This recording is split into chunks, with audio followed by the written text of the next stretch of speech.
5 বন্ধু মিলে মন্দিরে কসম খেয়েছিল সারা জীবন একসাথে থাকবে, আর যদি কেউ বেইমানি করে তাহলে সবাই মিলে তাকে শেষ করে দেবে। কিন্তু কে জানতো এই কসমটাই একদিন তাদের একে অপরের রক্ত ঝরানোর কারণ হবে। আজকের গল্পটা এক নিরীহ স্কুল ছাত্রের, যে মার খেতে খেতে হয়ে যায় শহরের সব থেকে বড় গুন্ডা, কিন্তু কিভাবে একটা শান্ত ছেলে হয়ে উঠল শহরের ত্রাস, আর তারই বন্ধুরা হয়ে যায় তার শত্রু। হ্যালো গাইজ, আমি মুভিম্যান আছি আপনাদের সাথে, আর আমাদের আজকের মুভির নাম মোঙ্গা।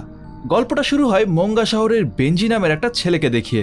বেঞ্জি খুবই শান্ত স্বভাবের ছেলে, এতটাই শান্ত স্বভাবের যে স্কুলের সবাই তাকে জ্বালাতন না করে থাকতেই পারে না। ছোটবেলা থেকেই যে স্কুলে এসে পড়েছে সব জায়গাতেই সবাই তাকে অনেক বিরক্ত করত। এই স্কুলেও প্রথম দিনেই বাচ্চারা তাকে বিরক্ত করা শুরু করে, কেমন জানি তার কপালেই লেখা, আয় আমাকে বিরক্ত কর। আর আজকেও তার ব্যতিক্রম হয়নি। প্রথম দিনেই একটা ক্লাস শেষ হওয়ার পর টিফিন টাইমে ক্লাসের একটা বদমাস গুন্ডা মতো ছেলে বেঞ্জির খাবার ছিনিয়ে নেয় আর তাকে দেখিয়ে দেখিয়ে খেতে থাকে। ছেলেটির নাম গও। বেঞ্জি রাগ হয়ে বলে, দেখো গও, এটা আমার দুপুরের খাবার, দুষ্টমি করো না, দুষ্টমি না করে আমাকে আমার খাবার ফেরত দাও। কিন্তু গও তাকে পাত্তাই দিচ্ছিল না। তাই বেঞ্জি সিদ্ধান্ত নেয় আজ থেকে সে আর কোনো গুন্ডামি সহ্য করবে না। সে সাহস করে গওয়ের কাছ থেকে নিজের খাবার ছিনিয়ে নেয়। এতে ক্লাসের সবাই উল্টো গওয়ের উপরে হাসাহাসি করতে থাকে, আর এটা গওয়ের ইগোতে লেগে যায়। আর তাই সে দলবল নিয়ে বেঞ্জিকে মারার জন্য স্কুলের গেটের সামনে দাঁড়িয়ে থাকে। তাদের প্ল্যান ছিল স্কুল ছুটি হওয়ার পরেই বেঞ্জিরকে উদুমসে পিটাবে, কিন্তু বেঞ্জি দূর থেকে এটা দেখে ফেলে। সামনে জমদূত দেখলে আপনি কি করতেন? হ্যাঁ, ওইটাই। বেঞ্জিও চোখ মুখ বন্ধ করে দৌড় দেয়, কিন্তু গও ছিল নাছোড়বান্দা, তাই সে তার দলবল নিয়ে বেঞ্জির পিছনে ধাওয়া করতে থাকে। কোনো ছাড় নেই, কারণ ক্লাসে সব মেয়েদের সামনে তাকে ছোট করা হয়েছে, এর প্রতিশোধ তো নিতেই হবে। আর দৌড়াতে দৌড়াতে কিছুক্ষণের মধ্যেই গও তাকে ধরে ফেলে। তারপর তারা সবাই মিলে তাকে ফিল্মি স্টাইলে খেলাতে থাকে। মারামারির এক পর্যায়ে হঠাৎ বেঞ্জির জুতায় কুকুরের বিষ্ঠা লেগে যায়। ব্যাস, হয়ে গেল কাম। আমাদের হিরো হাতিয়ার পেয়ে গেছে।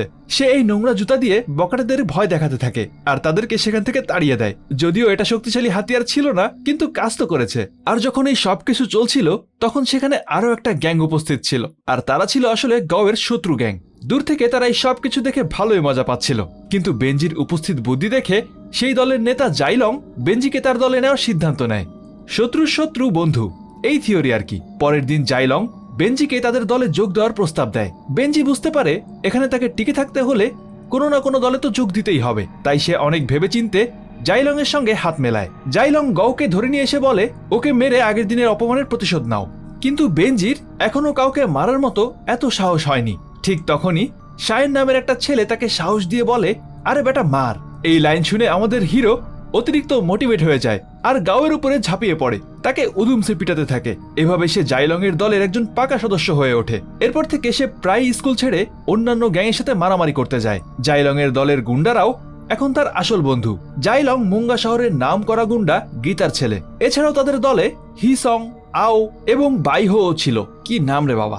যাই হোক, কিছু সপ্তাহের মধ্যেই বেঞ্জিও তাদের মতো পুরো গুন্ডা হয়ে যায়। এদিকে তার এমন দুষ্টু কার্যকলাপের কারণে স্কুল থেকে তার মাকে চিঠি পাঠানো হয়। এতে তার মা অনেক চিন্তায় পড়ে যায়, কিন্তু তাতে বেঞ্জিরের কিছুই আসে যায় না। সে তার মতো চিল মারতে থাকে। একদিন সে তার বন্ধুদের সঙ্গে নিজের জন্মদিন পালন করতে বেরিয়ে পড়ে। তারা জমিয়ে পার্টি করে। তারপর একটা মন্দিরে গিয়ে সারা জীবন একে অপরের পাশে থাকার শপথ নেয়। তারা প্রতিশ্রুতি দেয় সবসময় একে অপরের পাশে থাকবে, আর যদি কেউ গ্রুপে ধোকা দেয় তাহলে তারা সবাই মিলে তাকে মেরে ফেলবে। এরপর জাইলং সবাইকে তার বাড়িতে খাবার খেতে ডাকে। বেঞ্জি যখন প্রথমবার জাইলং এর বাবা গীতার সঙ্গে দেখা করে তখন সে বেশ অবাক হয়ে যায়, কারণ গীতা দেখতে মোটেও গ্যাংস্টারের মতো ভয়ঙ্কর ছিল না, বরং দেখতে একদম কিউট পান্ডার মতো ছিল। কিন্তু দেখে ধোকা খেলে হবে না, কারণ কিছুক্ষণের মধ্যেই গীতার আসল চেহারা বেঞ্জিরের সামনে চলে আসে। যখন সে দেখে গীতা তার শত্রুর কাটা আঙ্গুল খাচ্ছে ডিনার হিসেবে, এবার বোঝা যাচ্ছে তো কেন সে শহরের টপ মাফিয়া।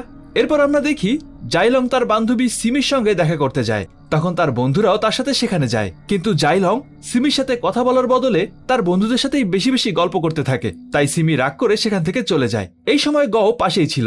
গও আগে থেকেই জাইলং এর উপরে খ্যাপা ছিল, আর যখন সে সিমিকে এভাবে চলে যেতে দেখে তখন সে প্রতিশোধ নেওয়ার সুযোগ পেয়ে যায়। সে সিমির পিছু নেয় আর তাকে বলে, আমি জাইলং এর বন্ধু, আমার সাথে চলো। জাইলং তোমাকে একটা সারপ্রাইজ দিতে চায়, তাই আমাকে পাঠিয়েছে। তারপর সে সিমিকে একটা নির্জন জায়গায় নিয়ে গিয়ে তার সাথে জোরপূর্বক খারাপ ব্যবহার করে। পরের দিন যখন জাইলং এই খবর পায় তখন সে রাগে ফেটে পড়ে। সন্ধ্যা হতেই সে তার দলবল নিয়ে গওকে ঘিরে ফেলে আর তাদেরকে আটক করে নিজের আস্তানায় নিয়ে আসে। জাইলং সিদ্ধান্ত নেয় কোনোভাবেই একজন রেপিস্টকে ক্ষমা করা যাবে না। সে নিজের রাগ সামলাতে না পেরে গওয়ের চোখ আর নাক মুখ সুপারগুলো দিয়ে বন্ধ করে দেয়। আর এই শাস্তিটা এতটাই ভয়ানক ছিল যে এই দৃশ্য দেখে বেনজিরেরও আত্মা কেঁপে ওঠে। নাক মুখ বন্ধ থাকার কারণে সে শ্বাস নিতে না পেরে কিছুক্ষণের মধ্যেই ছটফট করতে করতে সেখানেই মারা যায়। কিন্তু এই খবর যখন গীতা জানতে পারে তখন সে খুব রেগে যায়, কারণ এতটুকু কারণের জন্য কারো জীবন নেওয়া তার কাছে ঠিক মনে হয়নি। তাই সে গওকে হত্যা করার জন্য সবাইকে শাস্তি দেয়। গীতা তাদের 5 বন্ধুকে পাহাড়ে পাঠায় মার্শাল আর্ট প্রশিক্ষণের জন্য, কারণ তারা এখন শহরে থাকলে গওয়ের লোকেরা তাদের উপর আক্রমণ করতে পারে। আসলে এই ট্রেনিং এর ব্যবস্থা করা হয়েছিল যেন তারা মানসিকভাবে আরো স্থির মানসিকতার হতে পারে, কারণ কথায় আছে যে সয় সেই রয়। তাই টিকে থাকতে হলে তাদেরকে আরো ধীরে সুস্থে আগাতে হবে, এত বেশি উত্তেজিত হয়ে কোনো সিদ্ধান্ত নিলে হবে না। আর এর পাশাপাশি তাদের আত্মরক্ষা করাও শেখানো যাবে। যদি কেউ তাদের আক্রমণ করে তাহলে তারা যেন নিজেদের আত্মরক্ষা করতে পারে। কয়েক সপ্তাহ পর যখন তাদের প্রশিক্ষণ শেষ হয় তখন গীতা তাদেরকে আবারও ফেরত নিয়ে আসে আর তাদের ফিরে আসার খুশিতে একটা পার্টি দেয়। তখন বেনজি গীতার আসল মনুষ্যত্ব দেখতে পায়। সে তার আসল বাবাকে কখনো দেখেনি, কিন্তু এখন গীতার মধ্যেই সে তার আসল বাবার ঝলক দেখতে পায়। এই পার্টিতে গীতা মাস নামের একজনকে আমন্ত্রণ জানায়। সে আসলে তার ঘোর শত্রু ছিল, কিন্তু এখন তারা হাত মিলিয়ে এক হয়ে গেছে। আসলে তারা দুজনেই মুঙ্গা শহরের বাইরের গ্যাংস্টারদের সাথে ব্যবসা করতে চাইতো না, আর তাই তারা একসঙ্গে কাজ শুরু করেছে। কিন্তু মাসের দলেরই একজন বুন কেয়াং, সে কাউকে কিছু না জানিয়ে এই পার্টিতে অন্য শহরের একটা গ্যাংস্টার হুইল্যাংকে নিয়ে আসে। হুইল্যাং আসলে মাস ও গীতার সঙ্গে ব্যবসা করতে চায়, কিন্তু গীতা আর মাস এই শহরের বাইরে কারোর সাথেই ব্যবসা করতে আগ্রহী ছিল না। তারা বাইরের লোকদের সঙ্গে কোনো সম্পর্ক রাখতে চাইতো না। হুইল্যাংকে এভাবে মুখের উপরে রিজেক্ট করে দেওয়ার জন্য তার প্রচন্ড রাগ হয়, আর তাই সে গীতা আর মাসকে মেরে ফেলার সিদ্ধান্ত নেয়। সে বুন কেয়াংকে এই বিষয়ে জানায়, আর তখন সেও টাকার লোভে হুইল্যাং এর সাথে হাত মেলায়, কারণ সে আগে থেকেই মাস আর গীতাকে মেরে তাদের সব ব্যবসা দখল করতে চাচ্ছিল। এখন এই পরিকল্পনা কার্যকর করার জন্য বুন নামের ওই লোকটা হিসং এর সাথে চুক্তি করে। হিসং এটা কোনোভাবেই করতে চাচ্ছিল না, কারণ গীতা তো আসলে তার বন্ধু জাইলং এরই বাবা ছিল। কিন্তু অন্যদিকে বুন বহু বছর আগে হিসং এর জীবন বাঁচিয়েছিল, তাই সে তার কথা ফেলতেও পারছিল না। তাছাড়াও হিসং বলে গীতা আর মাস বন্দুক ব্যবহার করে না, এই আধুনিক যুগে এসেও এখনো সেই ছুরি দিয়েই মাস্তানি করে। আর তাদের এই পুরনো ধ্যান ধারণার কারণেই নাকি মুঙ্গা শহরের গ্যাংস্টারদের আন্ডারওয়ার্ল্ড এগোতে পারছে না, সবাই ব্যাকডেডেরই থেকে যাচ্ছে। আর এই যুগে এরকম ছুরি কাচি নিয়ে লড়াই করার কারণে অন্যান্য গ্যাংরাও আমাদেরকে সম্মান করে না। তার মানে বোঝাই যাচ্ছিল হিসং আসলে মনে মনে গীতাকে তেমন একটা পছন্দ করতো না। আর এই সুযোগটা কাজে লাগিয়েই বুন অবশেষে হিসংকে তার প্ল্যানের অংশ বানিয়ে নেয়। তারপর একদিন সুযোগ বুঝে হিসং মাসকে মেরে ফেলে। এই খবর শুনতে পেরে গীতা অনেক ক্ষেপে যায়, আর বুনও এই সুযোগের সদ্ব্যবহার করে। সে গীতাকে বলে মাসকে বাইরের একটা গ্যাং মেরেছে, তুমি চাইলে আমি মাসের হত্যাকারীদেরকে ধরার জন্য সাহায্য করতে পারি। আসলে তো মাসকে সেই মারিয়েছে, কিন্তু গীতাকেও ফাঁদে ফেলে তাকেও মারার জন্যই সে এই কথাগুলো বলছিল। এদিকে বন্ধুর মৃত্যুতে গীতার মাথাও ঠিক ছিল না, তাই সে ইমোশনাল হয়ে তার কথার ফাঁদে পড়ে যায়। এরপর একদিন রাতে গীতা মন্দিরের ভেতরেই বসেছিল, তখন বুন তার কাছে একটা লোক পাঠিয়ে মিথ্যা সংবাদ দেয়। সে জানায় মাসের হত্যাকারীদেরকে খুঁজে পাওয়া গেছে। এটা শুনে গীতা কোনো কিছু না ভেবেই বন্ধুর খুনিকে ধরার জন্য তার সমস্ত লোকদেরকে সেখানে পাঠিয়ে দেয়। বুন তো আসলে এই সুযোগেরই অপেক্ষায় ছিল। আর যখনই গীতা মন্দিরে একা হয়ে যায় তখনই বুনের 4 জন গুন্ডা সাধারণ মানুষের ছদ্মবেশে সেখানে ঢুকে পড়ে, আর সুযোগ বুঝে তারা গীতার উপরে হামলা করে। কিন্তু গীতাও কোনো কাঁচা প্লেয়ার ছিল না, সে কিছুক্ষণের মধ্যেই 4 জন গুন্ডাকে মাটিতে ফেলে দেয়। কিন্তু বুন পাকাপোক্ত প্ল্যান করেই আক্রমণ করে। সে আগেই জানতো গীতা যত বড়ই কুম্ফু মাস্টার হোক না কেন গুলির হাত থেকে সে কোনোভাবেই বাঁচতে পারবে না, তাই সে সাথে করে পিস্তল নিয়েই সেখানে এসেছিল। আর বেশি কথা না বাড়িয়ে সঙ্গে সঙ্গে মন্দিরে ঢুকে গীতাকে গুলি করে দেয়, কারণ সে জানতো দেরি করলে তার সব ছেলেরা ফিরে আসবে, আর তখন সে কোনোভাবেই গীতার হাত থেকে বাঁচতে পারবে না। আর ঠিক সেই সময় বেনজিও মন্দিরের আশেপাশেই ছিল। সে গুলির আওয়াজ শুনে দৌড়ে মন্দিরের দিকে যায়, কিন্তু তার পৌঁছাতে অনেক দেরি হয়ে গেছে।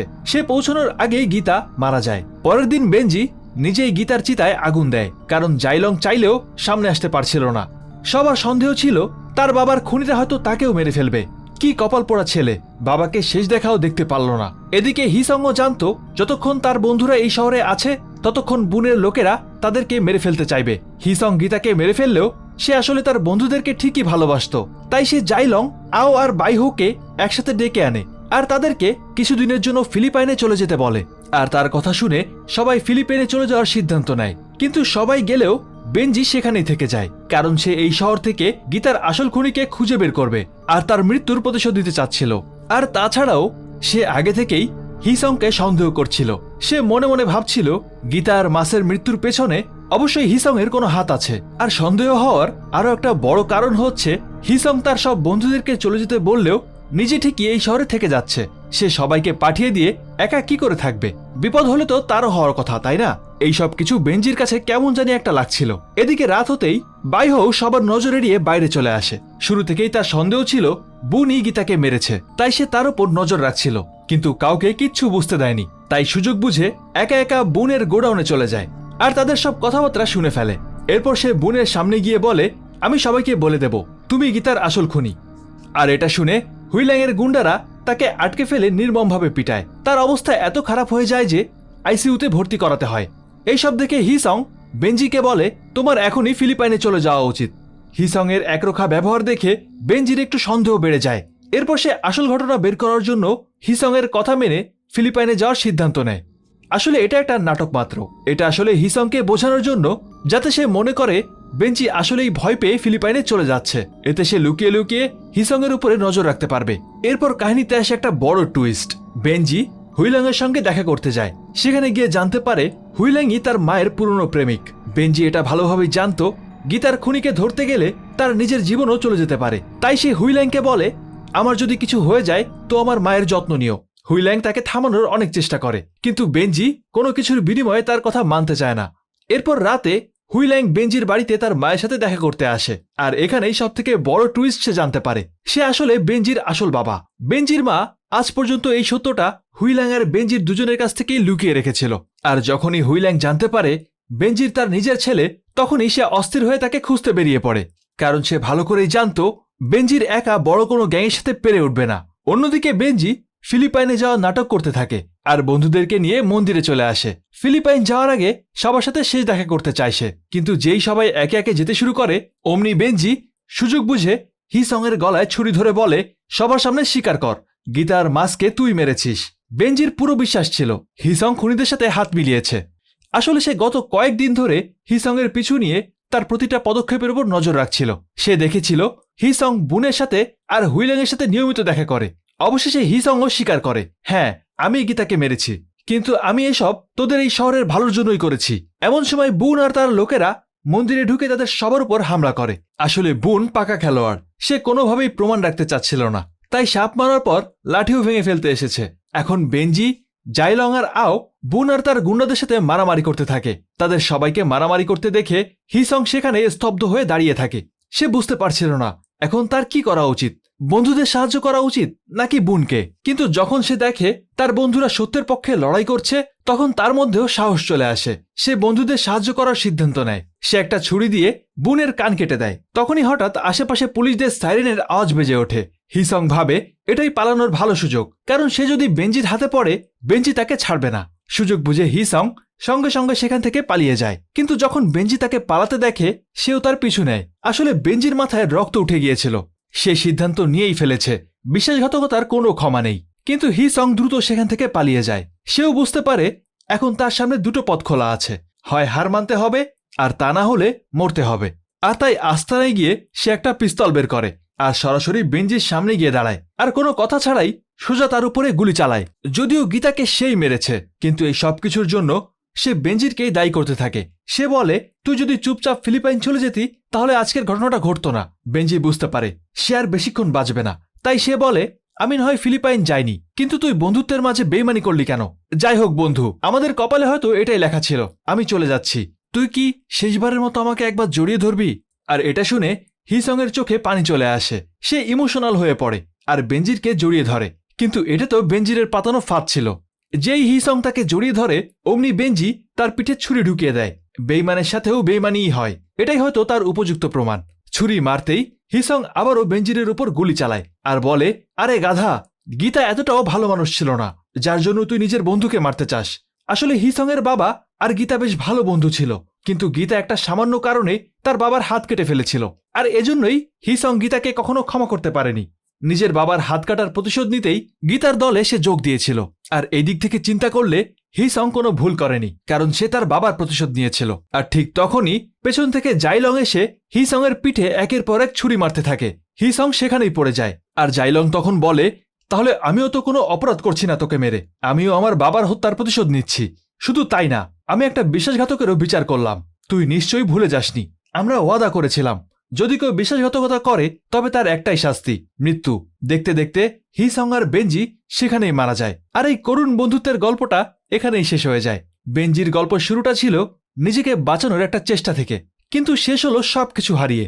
গল্পটা আমাদেরকে একটা সুন্দর কিন্তু কঠিন শিক্ষা দেয়, ভুল পথে হেঁটে কখনো সঠিক গন্তব্যে পৌঁছানো যায় না। বেঞ্জির ভেবেছিল একটা গ্যাংস্টার দলে যোগ দিলেই সব সমস্যার সমাধান হয়ে যাবে, কিন্তু সে বুঝতে পারেনি সহিংসতা কখনো শান্তি আনতে পারে না, উল্টো সেটা আরো বড় বিপদ ডেকে আনে। আর বন্ধুত্ব, সত্যিকারের বন্ধুত্ব শক্তি যোগায়, ধ্বংসের পথে ঠেলে দেয় না। আর আপনাদের কি মনে হয়, এই বন্ধুত্বের ধ্বংসের পেছনে আসল দোষী কে? বেঞ্জি, হিসং, জাইলং নাকি পরিস্থিতি? কমেন্ট করে আমাকে অবশ্যই জানাবেন। আর এখন চলে যাচ্ছি সরাসরি আমাদের মুভি ম্যানের ফ্যান সেকশনে। আমাদের আজকের সেরা মন্তব্যকারী হিসেবে নির্বাচিত হয়েছেন গাজী মাইনুদ্দিন ভাই। তিনি বলেছিলেন, সত্যি ভাই, লাস্টে ইমোশনাল হয়ে গেছি। আমি চাঁদপুর সদর থেকে দেখছিলাম আপনার ভিডিও, তারপর সাদা লাভ। আপনাকে অনেক ধন্যবাদ। আর এভাবে আমাদের পাশে থাকার জন্য আপনাদের সবাইকে জানাই অন্তরের অন্তঃস্থল থেকে অসংখ্য ধন্যবাদ। আজকের মতো বিদায় নিচ্ছি, আবারও দেখা হবে নতুন কোনো মুভির গল্প নিয়ে। ততদিন পর্যন্ত সবাই ভালো থাকুন, আর অবশ্যই ভালোকে ভালোবাসুন।